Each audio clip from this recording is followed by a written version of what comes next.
welcome back to the podcast. My name is Robbie Cassidy and this is the Mobility Experiment. So today we're going to talk about the shoulder and why mobility is commonly lost at the shoulder and what causes that. So before I jump into it, I want to talk a small bit about my foundational mobility program that's out at the moment. It can be accessed on my website, and it's basically an entry-level program for people who have an interest in mobility and movement training but just don't really know where to get started.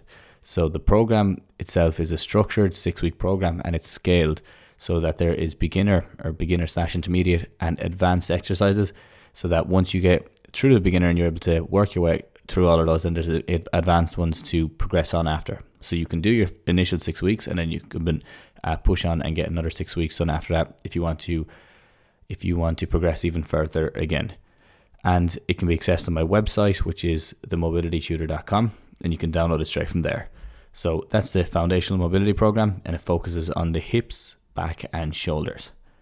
So leading off from that, why I want to talk about the shoulder and why is mobility commonly lost at the shoulder? What's the reason that a lot of people have shoulder issues or shoulder problems, maybe previous injuries, or it could just be that they're losing mobility in like an overhead position. They're finding it harder to get overhead now. So there's a lot of reasons that contribute to that. And one of the main ones first is the shoulder is such a complex joint. There's so many different areas that are acting on it all the time. For example, your scapula or your shoulder blades are acting on it. On top of that, then you have your thoracic spine as well. And then you have so many little muscles, accessory muscles that are around your shoulder. So your rotator cuff, your traps, your lats, even your biceps and your triceps all connect to the shoulder. So it is a complex joint, and there's a lot of different structures and like muscles and ligaments and cartilage and all that around it and acting upon it. And because of that, then you can, any bit of an issue with any side of it at all, it can cause a bit of I don't want to say imbalance, but sometimes it can cause a bit of an issue. So when you take that into account, then you look at all the muscles that are around it, all your accessory and your global muscles. Your accessories are your smaller ones, your globals are your larger ones. You need a bit of co-contraction, and co-contraction is just two muscles working synergistically to make a movement happen. Okay, you need co-contraction at the shoulder in the right ranges of motion so that the body will feel stable and feel strong, but also so that you will be actually strong in a position. Because if they're not working together and your one isn't able to eccentrically contract while the other one concentrically contracts. So eccentric is when a muscle lengthens and concentric is when a muscle shortens. So really quick overview, if you think of a squat, eccentric position in a squat would be when you're lowering yourself down. Concentric then would be as you push back up, and obviously different muscles are going to work in different positions there. So when you're lowering yourself down, your quads are working eccentrically, and then when you're standing up, your quads are working concentrically. Looking at the arm in a bicep curl, your eccentric contraction is when you are lowering your arm down, and then your concentric contraction is when you are curling up away towards you. So when you take that into account, so many muscles have to work at the right time and be working at the right time so that the body feels comfortable. Now, the other thing is that because of the fact that has to happen, if you've had a previous injury at a site and you don't go through a full rehab program, or you don't take care of it, and you don't you just go back to sport, let's say, or go back to the gym without taking care of the shoulder, taking care of the issue that was there initially, then over time you can have these areas that might act up again. And it could be a co-contraction issue, it could be like a bit of scar tissue, but it could also just be that you have a sensitivity built up around the area because of your body knowing that or feeling that it's not strong in certain positions. And if your body feels it isn't strong in a certain position, it's going to give you pain. So that's what it is. Pain is a threat to the system. And anyone who's listened to this podcast, you'll hear me talk about pain week in, week out, and what contributes to it, what makes it worse, what makes it better. And when you look at your shoulder in particular, as it's a complex joint and as you use it so often throughout the day, lifting and pulling and pushing and carrying and that, if it gets fatigued and the nervous system is already sensitive around that area, you're going to get a lot more pain. Okay, so it could just be like that you are sitting at a desk all day and you're typing, and then when you get up to move around, you haven't moved too often throughout the day because you've been in the same position. You might be working on a presentation or a project. When you get up to move around, you're going to get a lot more pain because it's going to feel stiff and sore, and it's going to be uncomfortable moving because it hasn't moved in a while. But that's just your nervous system acting up. Okay, so it's important. That's why movement's such an important component of any rehab program. The body needs to know if it doesn't feel, or you need to know if the body doesn't feel comfortable in a position, it's going to give you pain to avoid that position. And then depending on your reaction to that pain, so let's say if you do get pain and you would be a person who wouldn't be able to cope with a lot of pain. Now, there's different people, like, so you obviously have your copers who are very good at coping with pain and will push into a movement and do too much work on their shoulder, and that aggravates it. Or you have the people who, on the opposite side of the scale, who really don't like pain at all and can't really cope with it too well, so they avoid it completely. So when they do go into it, their body feels that they shouldn't be doing it anyway, and then it's going to kick up. So you have both sides of the scale on that, and then you have everyone in between as well. So a quick overview, why would mobility be commonly lost at the shoulder? Well, previous injury is a huge one, and your beliefs and your thoughts are another huge one, because if you believe that you're injuring it by moving it in certain positions, or if you believe it's bad to do certain movements with your shoulder, your body is going to lock up and it's going to tighten up around certain areas, and you're not going to use those areas, or you're not going to use those ranges, or you're not going to use those positions. And because you're not using them, then the common rule of with the body, if you don't use it, you lose it. So if you lose it, you can obviously get it back, but it's the nervous system that has to allow you to use it in the first place. So if the nervous system is not feeling comfortable in a certain position, then most likely it's not going to let you into position. It's not most likely, it won't let you into it. It's going to stop you before you get there, through pain or just through a block. Now, there's other reasons as well, and this is where a lot of clients that I've worked with who have had complex cases in terms of they might have a bone graft in the shoulder, they could have had a series of dislocations, they could have had fractures in the humerus, different things like that. They can all contribute as well, and they are obviously more complex issues of how mobility would be affected in the shoulder. And you look at people who are as you age, and you can be more prone to frozen shoulder, things like that. That's all going to contribute as well. But in a general sense, it's usually that the nervous system isn't allowing you into a certain position because it feels uncomfortable or unsafe in that position. So what can you do then if that happens? What are you able to do to promote more movement at the shoulder or improve mobility at the shoulder? So you can, the main thing I would be saying to anybody when you're looking at an area like this, and as I should always say, I can't be giving out medical advice, or I can't be giving out healthcare advice just over a podcast. So really all I want to do is give you a better insight of what you may be able to do for yourself to improve it. And if anyone has any more specific questions, then you can get on to me and we can talk through it in more detail. But really what you're trying to do is you're trying to improve your confidence around the shoulder. And if you improve your confidence at the shoulder, then your nervous system will start allowing you to use different positions more. And you might be a bit hesitant at the start, and it might be sore at the start, but after a while you will build strength there, and you will build confidence in positions of quote or instability and or positions that you would be compromised in. And I'm not saying that's just what people would describe it as usually. So it's not that it's unstable in a certain position, it's just that maybe the co-contraction, muscles might not be working well, or you just might not be as strong, or you just literally might not be consciously as confident in that position, or subconsciously as confident in that position. So it feels like it's a lot more unstable. Or another side of things is that you have dislocated it before or subluxed it before, and you actually have a small bit of an instability around that. But what's the solution, or how can you do it, or how do you improve your confidence? Really simple. You want to get the shoulder moving. So movement is obviously going to be the main one that's going to help it, and moving in a controlled environment at the start, and then you obviously want these graded exposures and progressing it as you go through it. So without going into too much detail on physio interventions of what you would do for it, in a basic sense and a general sense, you are looking to load it, and you're looking to load it in different ways so that your body feels more confident in using it. And then on top of that, then you're also looking at the other joints around the area. So you have to look at your rib cage, and you have to look at your thoracic spine, And you have to look at your posture as well, in general, how your posture could be affecting it. If your shoulders are shrugged forward, and you have like a kyphotic posture is just when your back, I suppose it's when you're shrugged forward. So think about the posture that someone takes up a desk, like that sits at a desk all day, or who looks at their phone a lot. That type of a posture would be more kyphotic posture.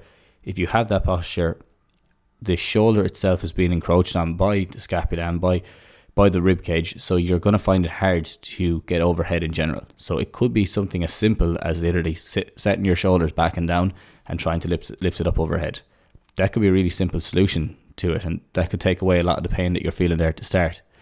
Now, that's one really simple fix, but then again, if you set your shoulders back and down, but you haven't lifted your hand over your head in 2 years because you injured it before in a certain position, maybe you fell on it wrong or something like that, and you try to lift it overhead, then most likely, even though the structures aren't encroaching on it as much anymore, the nervous system doesn't know that was the main, not that it doesn't know that was the main issue, but it still hasn't done that in a while. So you're most likely still going to get stiffness and pain when you try to go overhead because you haven't done it in a while.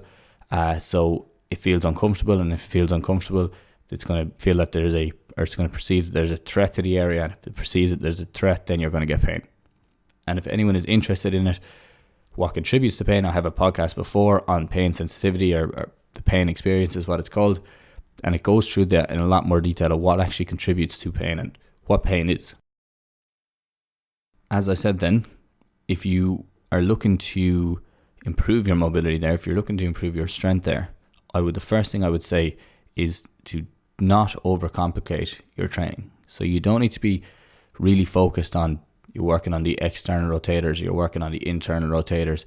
You don't need to be as focused on that as people are in general, and some people are extremely focused on that, and you get caught up then in the main issue, or you lose sight of what the main issue is. And the main issue a lot of the time is that you're not being led into a certain position because you're not comfortable in that position. And it may be that your external rotators are weak or your internal rotators are weak, but really you're looking at it on a very basic sense of, you're looking at improving your lifting, your ability to lift, to pull, to push, to press, and press is just overhead, and to carry stuff, because that's in a very general basic sense what your shoulder does. It lifts, pulls, pushes, presses, and carries. So you're looking to grade your exposure to each of those different movements, and that is as basic as it can be or what shoulder rehab is. But you can really overcomplicate it and get really focused on the smaller muscles if you need to, but really that's what you're trying to do. You're trying to improve all of those areas. And then when you're looking at improving those areas, as I said, there's two sides of the scale. The people that cope with pain and they're probably pushing into it too much, and they actually need to probably take it back and load the opposite side. Or you have the people who are not able to cope with the pain and completely avoid it, and because of that, then it's just what's happening is they're building up this residual, or they have this residual tightness and weakness because it hasn't been moved. So it could be a couple of years. So there's obviously two sides to the scale there. Now, as I said, can't give general advice to injuries because that's not a very professional thing to do. So if anyone is looking for more information on either of that, or you're looking on what you can do, then get in contact with me specifically. But on a general sense, as I was saying, that lifting, pushing, pulling, pressing, carrying exercises, you can look at those yourself. You're probably doing a lot of them anyway in the gym. But if you're looking to improve mobility in that area, you need to bring it to your end range, because your end range, your mobility is about range of motion a lot of the time. It's about movement, but it's about range of motion of the joint. So you want to find the ranges that you're weak in and that you're uncomfortable in, and you want to try build strength through those ranges so that your nervous system will allow you into those ranges again. And on a very basic sense, that's what you're doing. You're finding your end range, you're loading your end range, or you're getting comfortable in your end range. And it could be getting comfortable, literally could be through, like, you could be, I suppose, overstretching it into that, or using some type of dynamic stretching. You could be loading it, you could be working on your breathing mechanics while you're doing it. All of that needs to be taken into account, but because of that, the body will feel more comfortable going into it. So you're just really just taking time to lower the threat level of the body to get into these ranges and build strength. So progressive loading as well. So you're lowering the threat and then you're progressively loading the area.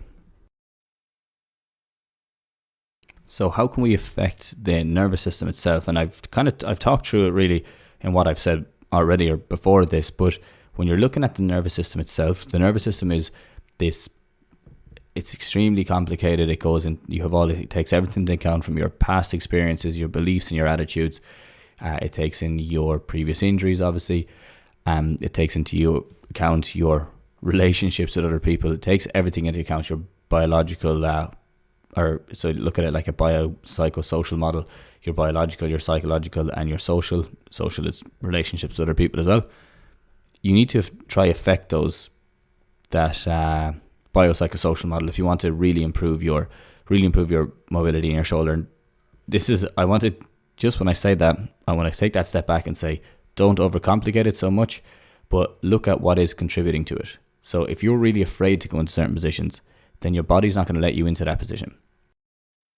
So that's a really important thing to take away. If you're afraid to go into it, it's not going to let you into it anyway, because you're already sending it signals that there could be something wrong, and that's going to really heighten or lift or increase the sensitivity around the area. So beliefs and attitudes are going to be huge in this, and I talk about these in most podcasts, especially when it comes to health and well-being, because changing your beliefs around the shoulder is really, really important. And you could have been told before, years ago, like that you should avoid certain things. Common belief I hear, and going from the shoulder to the back, common belief that I always hear is that you shouldn't bend because it's bad for your back, which is a load of shit.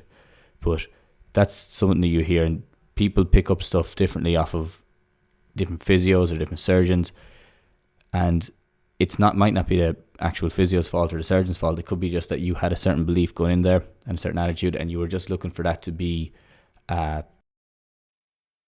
you could just be looking for that belief to be confirmed. So once they say it, you had that idea in your head going in, it's don't move into that position because that's bad, and then you latch onto that or attach to that belief, and then your attitude is definitely don't go anywhere near it. I can't go anywhere near it. I better not do any exercises that would bring me near that position.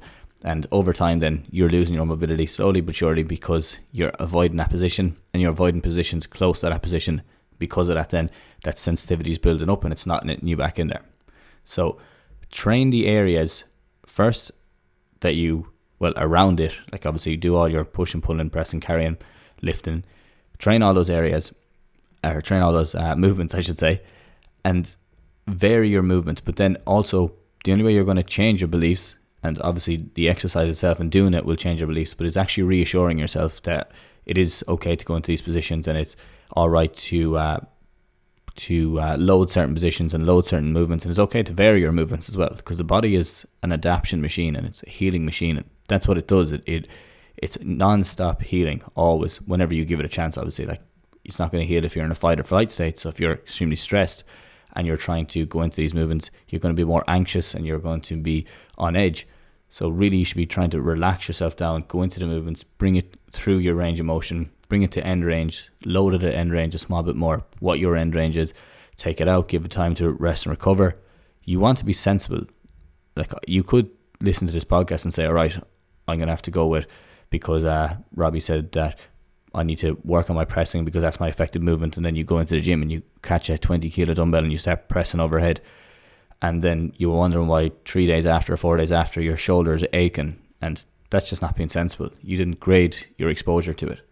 So obviously you need to first assess or get physio advice on if there is an issue there and what the problem is and what the main problem is, let's say. But then it's about graded exposure. It's about being sensible, and it's about reassuring yourself that what you are doing is okay. And at the start, I wouldn't go loading into with crazy weight. I'd just get moving. I'd actually just work on getting into end range.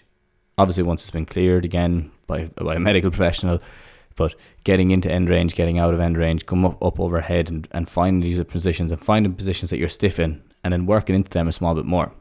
But as I said, you need to take another step back, and you need to look at your posture as well. And you also need to look at let's say your rib cage. Is it elevated? Is it depressed? Look at your neck position. Is your head way out in front of you, or is it sitting back? Look at how you are throughout the day. Are you sitting in a crouch position throughout the day, or are you actually varying your movements? There's nothing wrong with sitting in a crouch position, but you just need to be making sure that you are moving around and changing it up every once in a while to combat that stiffness and tightness that might creep in over time. So be sensible, train the areas that need it, vary your movements and reassure yourself. And that I can't emphasize enough how important it is to actually tell yourself that things are okay and it is all right, and that you are actually able to do these movements, and that you're strong, and that the shoulder's healthy and it's getting stronger. That is really important, because then you're changing your beliefs, and you're changing them on a subconscious level as well as a conscious level. And that varying of movements, you could be doing something from like a bear crawl, you could be going rock climbing, you could be doing all these different things. It's important to vary them, change them up, try new things out, test it in different ways, and then give it time to recover and give it time to relax down. But most of all, guys, be sensible when you're doing it. Load it in different positions, but try not to overload it, or you'll really feel it for a couple of days after, and you don't want to increase your risk of injury either. So be sensible about it. Don't overdo it. Make sure obviously you're cleared by a professional first. And if anyone wants to, you can get in contact with me and we can talk through it, or we can set up a consultation to go through it in a bit more detail. And that way, then you'll be in a better position to go at it yourself, and I can send you on exercises and give you stuff to do as well if that's what you're looking for. But let's just practice moving it for today, getting it moving, getting it into end range, seeing where your end range is, and then seeing how you're feeling when you are going into these positions. So that's all I wanted to talk about today, guys. Nothing too specific or nothing too crazy, just going through what is affecting shoulder mobility in a lot of people, and why is it so common. And I should say as well, because I did mention it briefly about the position that people are in when you're sitting at a desk all day or you're working from home, and I've wrote blogs on it before and I have other podcasts on it as well. If you're in that position all the time, your body will favour that position. So when you try to come out of that position, it's going to get uncomfortable, and if it's uncomfortable, it's going to give you a bit more pain. It's not that it's a bad thing to be in that position. It's just really important to change up your positions every once in a while. So that's another big one that's going to contribute to the loss of shoulder mobility. But I think when I discussed it in different, or when I went into a bit more detail on like how your posture is and your rib cage are, how your thoracic spine is, hopefully that shed some light on the desk health. So take the principles and apply them to a larger, or have it take a better overview of it. I've just given you more specifics here, or I should say I've picked out a few things that may be contributing to it. So take those, look at it, take an overview of everything, and get a better idea of what could be contributing to your loss of shoulder mobility. Have you injured it before? Is it just that you're favouring certain positions throughout the day? Are you not confident in certain positions? Yada, yada, yada. Everything that I've just mentioned, okay? And then what's the solution to that? Improve your confidence, build strength and confidence in positions of what you would consider instability or that are compromised, build strength at length, work on your balance and your co-contraction, your coordination, your strength, your endurance, all that, and work on your lifting, pulling, pushing, pressing, and carrying exercises, graded exposures to them. So hopefully, guys, gives you a better understanding of how the body works and what may be contributing to loss of mobility, and take those principles and apply them across the board to any joint, because it's not a comprehensive overview of everything, but it will give you a better idea of what may be contributing to loss of mobility at any joint. But that's everything for me today, guys.